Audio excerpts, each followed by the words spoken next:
సభకి నమస్కారం. ఈరోజు నందమూరి తారక రామారావు గారు శత జయంతి సెలబ్రేషన్స్లో నాకు పాల్గొనే అవకాశం రావడానికి ఇది నా అదృష్టం. It's a true blessing.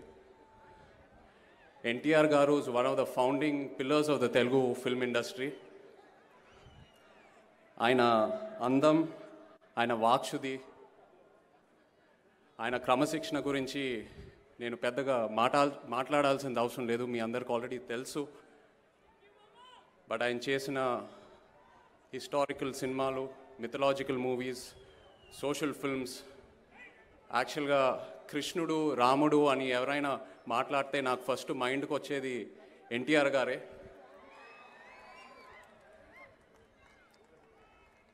తాతగారు ఇంట్లో చాలా గౌరవంగా మాట్లాడేవారు ఎన్టీఆర్ గారి గురించి. అండ్ అలాగే వాళ్ళ స్నేహం గురించి చెప్పేటప్పుడు నాకు ఎంతో ఇన్స్పైరింగ్ అనిపించేది. తెలుగుదేశం పార్టీని స్థాపించి ముఖ్యమంత్రిగా ఎన్టీఆర్ గారు ప్రజలకి ఎన్నో రిఫార్మ్స్ తీసుకొచ్చారు. Is a true support cultural development and language in the Telugu states.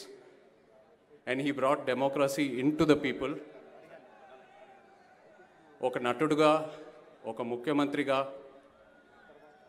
ప్రజలు గుండెల్లో ఒక దేవుడు లాంటి మనిషి ఎన్టీఆర్ గారు.